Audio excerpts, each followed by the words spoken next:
नमस्कार, आप सभी का स्वागत है भाग्यम में। मैं हूं पंडित चंद्रशेखर शर्मा। दर्शकों, सबसे पहले हम बात करते हैं आज के दिन के पंचांग की। आज दिनांक है 25 जून सन 2023, विक्रम संवत 2080 चल रहा है। आषाढ़ मास है, शुक्ल पक्ष है, ग्रीष्म ऋतु है। तिथि आज की सप्तमी है और आज का वार है रविवार। सर्वार्थ सिद्धि योग और त्रिपुष्कर योग आज के इस दिन को और भी ज्यादा शुभ और योग कारक बना रहे हैं।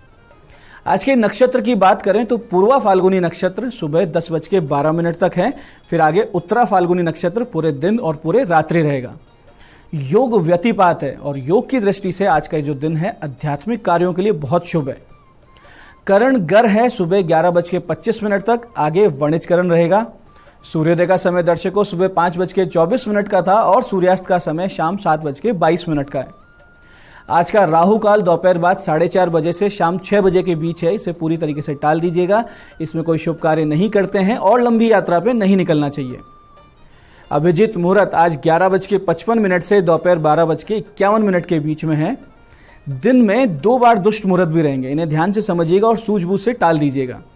ये हैं शाम 5:30 और शाम 6:26। इन दोनों दुष्ट मुहूर्त को टाल देंगे तो आपका दिन अच्छे से बीतेगा।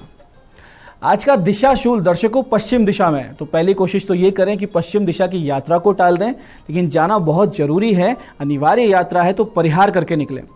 परिहार बहुत सरल है, पश्चिम की ओर मुख कीजिए, थोड़ा सा घी दलिया खा लीजिए या फिर पान खा लीजिए और 5 कदम पीछे चलिए। और जब ये प्रक्रिया कर रहे हो तो भगवान से प्रार्थना कीजिए कि मेरे हृदय में स्थित होकर मेरे साथ चलें और इस यात्रा को मंगलमय बनाएं। ऐसा करते हैं ये उपाय और ये प्रार्थना तो बहुत ही अच्छी यात्रा रहती है और दिशाशूल आपको बिल्कुल नहीं लगता। आज का शुभ समय दर्शकों यानी आज के दिन का सदुपयोग करने का जो समय है वो है सुबह 7:30 बजे से लेकर दोपहर 12:20 तक। फिर दोपहर 2:10 से लेकर 3:50 तक। फिर शाम को 7:30 बजे से लेकर 9:30 बजे तक। ये तीनों कालखंड बाकी पूरे दिन की अपेक्षा ज्यादा शुभ योग कारक है। अच्छे एफर्ट्स करें तो इन समय का ध्यान रखते हुए कीजिएगा। आज की चंद्र राशि सिंह है। शाम 4:52 तक आगे चंद्रमा कन्या राशि में प्रवेश कर जाएंगे, जिससे आज का ये दिन सभी 12 राशियों के लिए कुछ इस प्रकार रहने वाला है। सबसे पहले बात करते हैं मेष राशि की। तो मेष राशि वाले ध्यान रखें कि आवश्यकता से अधिक चतुरता आज आपको किसी समस्या में डाल देगी। बहुत ज्यादा ओवर इंटेलिजेंट भी नहीं होना चाहिए। और वृष राशि वाले घर गृहस्थी में चल रही उथल पुथल को आज शांत कर पाएंगे। ऐसे ही मिथुन राशि वाले किसी पर बहुत ज्यादा विश्वास ना करें, वरना आपको ठेस लगेगी। आज हो सकता है आप हर्ट हो जाएं। कर्क राशि वालों को उन्नति की राह मिलेगी। किसी संगठन या सभा से आप जुड़ सकते हैं। सिंह राशि वाले अपने एफर्ट्स का शुभ फल प्राप्त होते हुए देखेंगे। बहुत दिन से जो आप कोशिश कर रहे थे उसका अच्छा रिजल्ट आएगा। कन्या राशि वाले किसी बड़ी मुसीबत से बाहर आते हुए दिखेंगे। और तुला राशि वाले ध्यान रखें कि बहुत ज्यादा लालच आगे जाकर किसी बड़ी समस्या में आपको फंसा सकता है। वृश्चिक राशि वाले कैरियर में पा सकते हैं आगे बढ़ने का ठोस अवसर। और धनु राशि वाले अचानक से कोई बड़ी अपॉर्चुनिटी पा सकते हैं अपनी लाइफ में, अपने करियर में। ऐसे ही मकर राशि वाले स्वास्थ्य लाभ करते हुए दिखेंगे। छोटी मोटी कोई बीमारी चल रही थी, समस्याएं थी, वो शांत होंगी।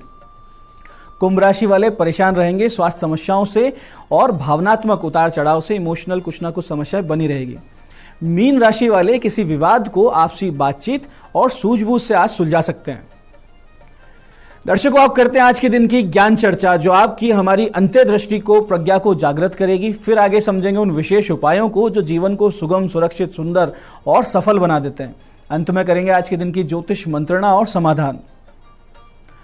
दर्शकों, संगति का बहुत भारी महत्व है।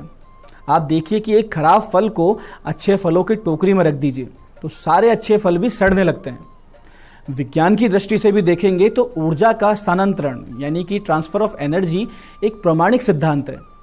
ऐसे में आप जिनके साथ बैठते हैं उनकी वैचारिक ऊर्जा, जो उनकी वैचारिक ऊर्जा है, सोच का जो प्रभाव है, उसका प्रभाव आपके जीवन पे पड़ता ही पड़ता है। इस पर रहीमदास जी ने एक बहुत ही सुंदर दोहा कहा कि ओछे को सत्संग रहीमन तजहु अंगार जो तातो जारे अंग सिरे पे कारो लगे।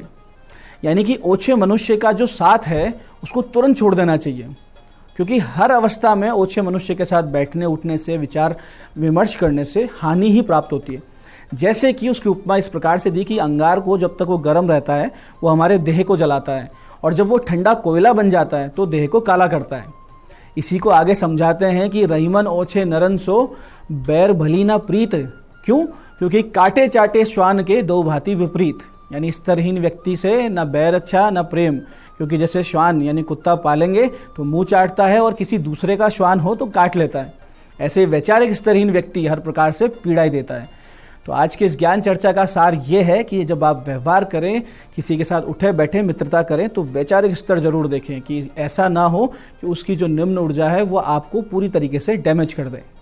अब करते हैं बात उन विशिष्ट उपायों पर जो आपकी सारी समस्याओं के सरल समाधान कर देंगे और जिन्हें करके आप असफलता अड़चनों को बहुत पीछे छोड़ते हुए अपने जीवन में सफलता की ओर दृढ़ता से, स्पीड से, कॉन्फिडेंस के साथ अग्रसर होंगे। सबसे पहले बात करते हैं उनकी जिनका जन्मदिन है। तो जिनका जन्मदिन है, आप सभी लोग आज बिल्व के पौधे लगाइए, यानी बील पत्र के जो वृक्ष के पौधे होते हैं वो लगाइए अधिक से अधिक संख्या में। साथ ही केसर का इत्र भगवान शिव जी पर अर्पित करें और सुबह सुबह आप बैठकर शिव जी के मंदिर में शिव महिम्न स्तोत्र के 5 पाठ करें। खुद नहीं कर सकते हैं तो सुन लें इसे। और शाम को 11 पाठ शिव तांडव स्तोत्र के कीजिए, तो आने वाला पूरा वर्ष बहुत ही सुंदर, सुकून से और ईश्वरीय अनुकंपा से बीतेगा, इसमें कोई संदेह नहीं। ऐसे दर्शकों, बहुत बार यूं होता है कि जन्म पत्रिका में कमजोर चंद्रमा और निर्बल या अस्त मंगल के चलते व्यक्ति में आत्मविश्वास की बहुत कमी रहा करती है और एक अनजाना सा भय हमेशा बना रहता है। ऐसी स्थिति अगर आपके साथ भी रहती है तो इसके उपाय के लिए आप शरण लीजिए भय भंजन हनुमान जी की। ये भय को बहुत आराम से दूर करते हैं, क्योंकि हनुमान जी के नाम स्मरण मात्र से, यानी इनका नाम लेने मात्र से भय और कायरता स्वमेव ही दूर भाग जाती है। विशुद्ध बल और अपरिमित साहस और पराक्रम के स्वामी हनुमान जी आज की इस दौर में, आज के इस युग में युवाओं के आदर्श और उनके इष्ट होने चाहिए। जब आप भय और आत्मविश्वासहीनता की कमी से ग्रस्त हों तो एक छोटा सा प्रयोग करें। करना क्या है कि एक नींबू लें, बेदाग नींबू होना चाहिए, 5 साबुत सुपारी लें, 1 काली हल्दी की गांठ लें और काजल की डिबिया लें, 21 साबुत काली मिर्च लें, 11 लौंग लें और 1 सवा मीटर लाल वस्त्र ले लें। अब ये सारी सामग्री रख लें अपने पूजा स्थान में हनुमान जी के सामने और आराम से बैठें और एक भोजपत्र पे, या तो भोजपत्र बाजार में आपको मिल जाए बहुत अच्छी बात है, नहीं तो एक सफ़ेद कागज पर कुमकुम से अपना नाम और गोत्र, ये दोनों चीज़ें लिख लें और इस सामग्री के साथ उस लाल वस्त्र में रख लें। और फिर 36 पाठ बजरंग बाण का करें। अगले 2 दिन तक आपको ये और करना है, यानी टोटल 3 दिन करना है, 36, 36 और 36। तीसरे दिन की पूजा समाप्ति पर वो जो भोजपत्र या सफ़ेद कागज है वो हनुमान जी के चित्र के पीछे रख दें और बाकी बची हुई जो सामग्री है उसको पोटली की तरह बांधकर अपने पूजा स्थान के पास ही एक लकड़ी की चौकी या पाटिये पर रख दें। और फिर देखिए कैसे चमत्कार होता है आपके जीवन में और आप में एक वीरता, एक साहस और आत्मविश्वास का संचार कैसे होने लगता है, आप देखेंगे और खुद आश्चर्यचकित हो जाएंगे। इसी प्रकार से दर्शकों, जिन लोगों को सरकारी नौकरी की इच्छा है वो आज के शुभ दिन, जब रविवार शुक्ल पक्ष सप्तमी हो और सर्वार्थ सिद्धि योग और त्रिपुष्कर योग भी आया हो, तो ऐसे सिद्ध दिन पे भगवान सूर्य की साधना आराधना आरंभ कर दें। करना क्या है, नित्य सूर्योदय से पूर्व उठें, सूर्य नमस्कार करें, प्राणायाम करें, विशेष करके नाड़ी शोधन प्राणायाम करें। फिर स्नान करने के बाद में एक तांबे के पात्र में जल लें, उसमें थोड़ा सा गुड़ और कुमकुम मिलाएं और ह्रीम सूर्याय नमः, ह्रीम सूर्याय नमः ऐसा बोलते हुए भगवान सूर्य को अर्घ दें। फिर पूजा स्थान पर बैठकर 5 पाठ आदित्य हृदय स्तोत्र के करें और 5 पाठ सूर्य शतनाम के पाठ करें। ये दोनों पूजा आप करते रहें, 3-4 महीने बीतेंगे, आप पर भगवान सूर्य की असीम कृपा होने लगेंगी और सरकारी नौकरी लगने के जो चांसेस हैं बहुत ही ज़्यादा प्रबल हो जाएंगे। आपको खुद को लगने लग जाएगा अपने कॉन्फिडेंस से, अपनी तैयारी से, कि बड़ी आसानी से नौकरी लग जाएगी। आप करके देखिए, बहुत बड़ा रिजल्ट आता है। तो दर्शकों, ये थे आज के वो विशिष्ट उपाय जो आपको बहुत बड़ी बड़ी समस्याओं से बाहर ला रहे हैं और आपकी मनोकामना भी पूरी कर रहे हैं। अब बात करते हैं आपके सवालों की। आज हमारे पास जन्म पत्रिका आई है जोधपुर से हमारे दर्शक कुंदन जी की। 13 नवंबर 1995 का इनका जन्म है, सुबह 7:24 का जन्म स्थान है जोधपुर। प्रश्न किया है, केस चल रहा है, नौकरी बच जाएगी क्या? देखिए कुंदन जी, शनि की शत्रु राशि युक्त दशम भाव पर सीधी दृष्टि है। दशम का स्वामी सूर्य 12वें भाव में नीच राशि में और राहु से ग्रस्त है, तो 99% चांसेस तो यही है कि आपको नौकरी संबंधित नकारात्मक परिणाम मिलेंगे। एक अच्छी बात आपकी जन्म पत्रिका में यह है कि आपका लग्न और पंचम भाव बहुत ही प्रबल है। लग्न स्थित गुरु दर्शा रहा है कि इस पूरे मामले में आप गलत नहीं है या आपकी बहुत कम गलती है, आपको फंसाया गया है। तो ऐसे में आप सूर्य के जाप करवा लीजिए, ग्रहण शांति करवाइए और शनि शांति करवाइए और एक अच्छा सा मोती पहन लीजिए और किसी तरीके से कोशिश ये कीजिए जो ये केस चल रहा है ये लंबा चले तो अप्रैल सन 2025 के बाद में आपके पक्ष में फैसला हो सकता है। आज की दूसरी जन्म पत्रिका आई है नीलम जी की, जयपुर से। 17 मार्च सन 2000 का इनका जन्म है, रात्रि 12:19 जयपुर। प्रश्न किया है नौकरी कब लगेगी और किस क्षेत्र में लगेगी।